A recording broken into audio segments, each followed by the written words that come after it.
We're going to look at some stuff from a little bit wider perspective, and we're going to take a look at the Western Conference here. We've had teams like the Lakers and the Clippers battling for that top spot. The Nuggets easing their way in now. We've had surprise teams like the Thunder. But let's start with disappointments, because why not? We can. Rip, who is your biggest disappointment in the West so far this season? Well, for me, it has to be the San Antonio Spurs, because this is a team year in and year out, regardless of what Coach Popovich has on his roster. They figure a way to get in the mid-tier of teams, especially in the Western Conference, fighting for playoff spots. But you got to understand, this team right here is getting old. They don't have Tony Parker, Manu Ginobili, and Tim Duncan, 3 Hall of Fame players. And when you look at their young guys, especially Devontae Murray, a guy that was coming off injury, and we thought that he was going to make the jump and make a big step offensively, he still has to improve in his jump shot. From a spacing standpoint, it's just not working for that ball club. And defensively, when's the last time you've seen a Pop team ranked 25th in the league from defensive efficiency? So I think they got to get back to the basics. Pop hasn't missed the playoffs since 1996. So for them to be looking outside of the playoffs right now is just crazy if you're a San Antonio fan. Yeah, my disappointment is going to be Portland. Now, I agree with you on the San Antonio thing. Portland was third in the West last year, regular season. They were Western Conference Finals participant. And you got rid of a lot of your defensive backbone. You were a middle-of-the-pack defensive team last year. Names like, Mo Harkless, Evan Turner, guys that don't jump off the page at you necessarily, but they were Al-Farouq Aminu, guys that were nuts and bolts of what you did defensively, that supporting cast, if you will. They're 27th in the league in terms of defensive efficiency right now.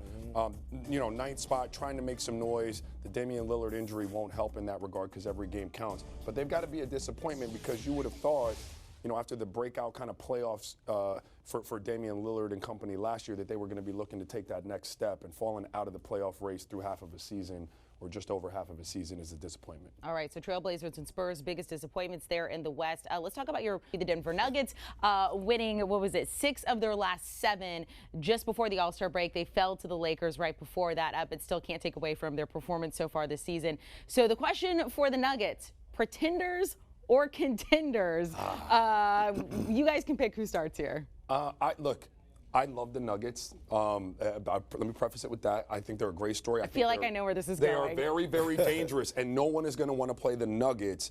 I do think, though, that they're in the tier just below the 3 teams that I think can win the championship. And I think it's Milwaukee and the 2 LA teams when it boils down to who I really, really believe can win it. And I think the Denver Nuggets are right at the top of that next tier of teams. They're really, really dynamic offensively, especially when Nikola Jokic is playing well and he's kind of facilitating. But I don't His 25th birthday today, by the way. Happy birthday, Happy Joe. birthday. Yeah. I don't think that they have what it takes to get over the hump in the playoffs in a championship series against a championship team. You have to have a guy. You have to have, and typically it's that 6'7", 6'8" wing player, 6'6", that can just go get buckets, a la Kawhi, a la LeBron, Kevin Durant. I mean, he's 6'11", but that type of wing guy, they don't have that guy that just goes off and gets buckets. Jokic is great, but I don't think that ultimately makes him a contender this year. I have to agree with you. Joker's great, but like you said, Joker's only 25 years old. Their youth is really hurts them, especially when it gets to the playoffs. They're a great regular season team, and the reason why is when you got a young group of guys like that, and you're playing in Denver in that high altitude, and you can catch teams not being able to get used to the altitude and really get out the gates early and beat them up in transition. But when the playoffs start, teams are prepared. Teams are now flying in 3-4 days early to kind of get adjusted to that altitude. But I think that they're still missing that one guy. I think they got a lot of really good players, but they don't have that great player. Yeah, the Joker is a great player, but he's a great all-around player. They need a guy that can go get you in a bucket anytime. Yeah, Murray has been having kind of like a roller coaster. Yeah, he's a scorer, but he's been up and down. Like in big games, especially late in games, can he make the right decisions to get this team over the hump? And to your point, it was a great point. They need seasoning. Yes. Like they need that guy, that guy that's a bucket in the playoffs and is a star, but they need seasoning. And you touched on how young they are. That a few times more around the block, maybe they'll be ready to do it. All right, so neither one of you think that the Nuggets are contenders there in the West. So let's talk about who you think is going to win it all. Your pick to win the West. Rip, we'll start with you. I want to see if he's still committed to the team he talked about. Well, let me go first. Okay, I want to hear what you got. I'm taking the Lakers, bro. Okay, you didn't switch sides. Nah, I'm taking the Lakers. Not yet. You're talking about top 5 offensive efficiency. top 5 defensive efficiency, and 2 of probably the top 8 undeniable players in the NBA right now. Both of them pose huge matchup problems for whoever they're going to face. I do think that bench, I've said it's thin all year. They cannot sustain any type of real injury or it's going to derail the train. But right now they're playing great. I would like to see them find a way to get that man LeBron some rest coming down the stretch. Don't necessarily chase the number 1 seed. That if you're number 2 and you got to face the Clippers, you're still playing at home, right? Yeah. In LA. So don't chase it. But they're going to be my championship team. See, for me, I'm going with the Clippers, and I agree with some of the things with Raja, but I do disagree about can they beat the Clippers and get to the NBA Finals? And the reason why is because that man right there, Kawhi Leonard, half man, half robot. When the big game comes up in the big stage, he always comes to perform. Why I think they'll beat the I think they'll beat the Lakers? Because the Lakers, in my opinion, can't win the big game. They went to Boston Arena, lost that game, lost to the Clippers both times. I just think that everything depends on health. The usage rate that they got for LeBron James and Anthony Davis right now is just way too much. The Clippers have way too much firepower. They got 6 guys that average in double digits. And when you got 6 guys, you got Lou Williams able to come off the bench and you ain't got to rely on a Kawhi Leonard or a Paul George to carry you each and every night. I got to pick. My pick is the Clippers. All right, this is going to be fun going down the second half of the season. It is going to be so much fun. It's going to be fun for me to watch this unfold and for you guys as well. All right, let's take a look. So that's who you guys think is going to win the West here. The odds to win the NBA Finals, I'm not going to get their picks right now. You see there the Bucks followed by the Lakers and then the Clippers. But we are going to see between Rip and Raja tomorrow. Make sure to tune in who they think right now would win the NBA Finals. Rip and Raja, thank you. We went through the Western Conference, talked about things like the biggest disappointment in a team and the most pleasant surprise. So we're going to do the same thing today, starting in the East. So we will start off with the biggest disappointment because we like to end on a high note there. Yep. So biggest disappointment in the East so far for both of you this season. I'm going with the 76ers because a lot of people thought that this team right here had championship aspiration and was going to be either the 1 or 2 top seed in the Eastern Conference. And it starts with their best players, you know, Joel Embiid and Ben Simmons. Ben Simmons still hasn't found a jump shot outside of 10 feet, you know, for the 76ers. And the pieces that they have around him sometimes fits in some games and sometimes it don't. And the 2 best players are still trying to find a rhythm on the floor together. When one guy's out, the team plays better. When the other guy comes back, it seems like they get a lackluster effort on the floor. And then you look at their bench. They're 27th in the NBA in points scored off the bench, and that's only 29 points a game. Yeah, you add Glenn Robinson Jr., which would be a benefit coming off your bench, but I still believe that you need shooters. You need guys that's going to help a guy like Ben Simmons out on the floor, especially late in games, because you can't have what you had last year when you took Ben Simmons off the ball, put him at the power forward position, put another ball handler out there, and that guy was Jimmy Butler. But you don't have that guy on your roster that can carry your team. So for them to be struggling this early in the season, I didn't expect it. I looked at them being a top 2 team in the Eastern Conference. Yeah, I have to agree with Rip. I think the Sixers, of the teams that you thought could potentially take that next step and win a championship, they've got to be the biggest disappointment for a lot of the reasons you just articulated. And Ben Simmons and Joel Embiid both individually seem to have stunted their growth. Both of their growth seems to be stunned, and I wonder, you know, if one is affecting the other in that regard. In either case, Philadelphia has a big decision to make moving forward. This year has been underwhelming at best. My other biggest disappointment is going to be the bottom half of the Eastern Conference in general. Oh, no. I mean, it's a terrible thing to say, but you're talking about 3 games of sub 500 being the 7th seed in the Eastern Conference. The bottom half of that East just has to get better. It's got to be overall disappointment for you. See the Nets sitting there with all the dysfunction that they've been this year at 25-8, no Kyrie in and out of the lineup, no Kevin Durant, and you're still able to sneak in at 25-8. That's the bottom half of that East is a pure disappointment. All right, much like the NFC East over there in the NFL. Okay, so both of you agree 76ers biggest disappointment. Let's go to the most pleasant surprise.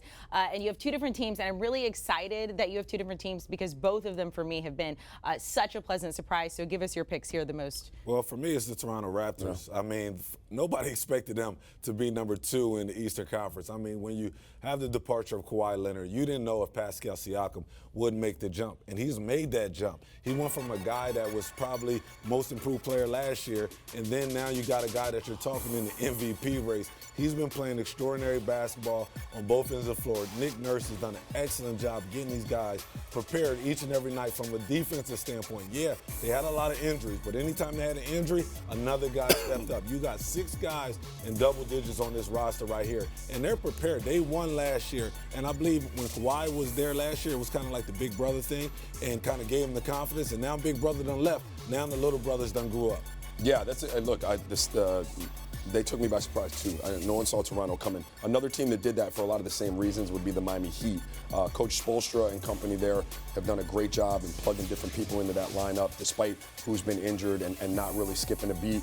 They've got one star, but I wouldn't say Jimmy Butler is necessarily a top-end superstar, but he is a star in his own right. And when you look around the rest of that roster, Bam Adebayo is coming on. He was an all-star this year. But you're talking about, the Tyler Heroes, the Kelly Olynyk's, the Duncan Robinsons, Goran Dragic is a little long in the tooth, Kendrick Nunn. These are names that you wouldn't ordinarily think would have a team positioned, at 4th in the Eastern Conference. And so you got to give them a lot of credit. I parallel them to Toronto because both of those teams and both of those organizations will get someone in a draft or off of the free agent heap that otherwise, wasn't known about and you didn't think they would be an integral part of an NBA team, and they develop. Their player development systems are 2 of the best in the NBA, and there's no surprise why they would be both mentioned in your surprises this year. All right, so those are your most pleasant surprises, but neither one of you say they have the firepower to take the East. So who is your pick, both of you, to win the East? Yeah, I think it's going to be the Milwaukee Bucks. I think Toronto is closer than the Heat. The Heat need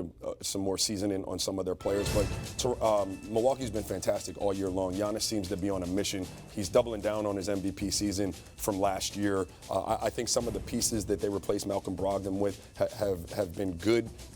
This is going to boil down to, for me, whether or not that point guard position, whether or not Eric Bledsoe can be that third scoring threat, that solid player in the playoffs. He didn't do it consistently last year. I think Chris Middleton will step up to the plate, but they're going to need Eric Bledsoe to have a much better playoff performance than he did last year. But I do have them coming out of the East. And I have to agree with Raja.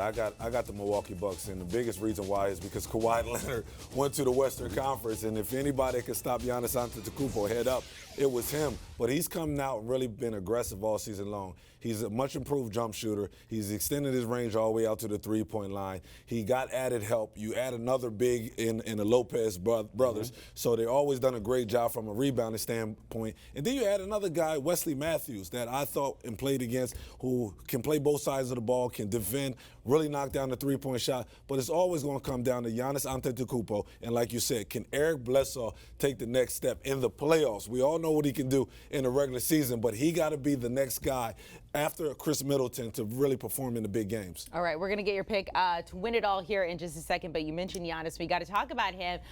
We always thought we would see him, staying there, chilling out in Milwaukee. What about Giannis in LA with the Lakers? Because he says he wants to play with his brothers, maybe all of them on the same team at one point. There's 3 of them total. So here's the quote. He said, "I think that'd be amazing. Obviously, we'd spend more time together. 100% sure my mom would love that. I mean, what mom wouldn't?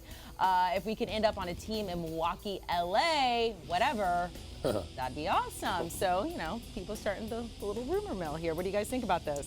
I'm not reading too much into that. Look, who wouldn't want to play with their brothers? I don't know if I'd want to. Yeah, I think it would be dope to play with your brothers. Yeah. And you guys could run the town and maybe win championships together. But the point being, everything that's said now is under a microscope, especially if you're the MVP of the league, you're the face of the league. And so I think he had a quote. I don't think that's any foreshadowing as to where he'll play in the future, but I don't really hold that against him. If I had an opportunity to want to play with my brothers, I'd want to do it. See, I personally think that he was telling people something right then and there. You got to remember, one of his brothers on the Milwaukee Bucks right now. Sure. When you look at the power shift is the players. You see what LeBron James have been able to do over his span of his career. Now, LeBron James probably has another 4 or 5 years, but he's going to be the new face of the NBA, and teams know that. So teams are actually setting that up, and behind the scenes, we already see players even from coaching staff. When you see a guy likes a certain coach, you'll see that coach actually being on another team's coaching staff on the sideline. knowing that that player is going to become a free agent the following year. So, yes, I do see something like this probably has a chance of happening because now it's a players' league and players are taking control. I can't even play a board game with my siblings without like a fight breaking out. I couldn't play on the same team. You guys are better people. So we'll see. We'll read into it. Okay, let's talk about the odds to win it all. Who you guys think right now going into the second half of the season is going to win it all? You had a little disagreement there yesterday about the West. Both of you like the Bucks. So Rip, who do you think wins the whole thing? I know who Raj is going to say, but he goes back and forth, not on air, but off air. Nah, he don't go back and forth. So I'm going with the Clippers. I still believe that they're the best team in the league right now, even though they had their ups and downs. And, you know, Kawhi's been out for a couple games. Paul George has been out. But these guys are pros. They understand the big picture. They understand it doesn't matter what they do in the regular season. They're only judged on how they perform in the playoffs. And they got guys on their team that are pit bulls. They have the grit. They got a great coach in Doc Rivers. They understand that, in the playoffs it's going to become more of a half-court games. And when it becomes a half-court game, guys got to defend. They got 5 guys on the floor that can defend every possession on the floor. So I'm going with the Los Angeles. They don't have nobody can guard Anthony Davis. They can double team, though. Oh, they're going to have to double team. But, all right, so I'm going with the Lakers. Look, I think that the Clippers are great. I think Reggie Jackson and Marcus Morris will really, really help them, which was already a deep team, and that's the Lakers' Achilles heel. So they would have the advantage there. I do think you have 2 of the, again, top 8 players in the league, and both of them are nightmare problems. Like, Paul George is fantastic offensively. Danny Green could guard him to some degree. He's a good defender, yes. Like they have guys that can match up with people. Like Kawhi is fantastic. Yeah. But size and strength, you'd have people that you can throw at him. You don't really have the type of animals that you can throw at AD. Now, LeBron, Kawhi would do a serviceable job, size, stature, could stay in front of him, but he's still so brilliant with the ball. I just think that the Lakers are a lot more in line with the championship chase. I think the Clippers have been all over the place early in the season. They've been okay, but they haven't lived up to the hype defensively yet. You've heard some grumblings coming out of the Clippers camp about the preferential treatment for Paul George and Kawhi. And I don't know if there's truth to the rumor, but when that stuff starts seeping out, it makes me wonder, like, how close-knit are you? How tight of a group are you? Is there that team chemistry that you would need to get over the hump in a championship chase? And so for those reasons, I give the nod to the Lakers. So do you believe in the Lakers bench? I believe in the like I said yesterday. Or you only believe in LeBron James? I believe in LeBron James and Anthony Davis and maybe 2 people off the bench. So they cannot sustain any type of catastrophic injury. If they do, then Clippers obviously the clear favorites to win. But if those 2 are healthy, I'm rolling with the Lakers. Rip, is this how he actually feels in his heart? I don't know. We might have a different conversation once we go back. Bro, who's guarding AD? Double team him, as he said. You got to double team. That's the only way that you're going to be able to stop him. All right, so here are their postseason picks as of right now. We'll see what happens when we get offset there. Raja likes the Lakers, as you heard. Rip likes the Clippers. In the East, they both like the Bucks, and in the West, same thing there. A little torn. We'll see what happens. Do you want a sports network that delivers everything that matters about the game? The highlights, the picks, the instant analysis, no yelling, no fake debates, no politics. Hit the subscribe button and never miss a moment.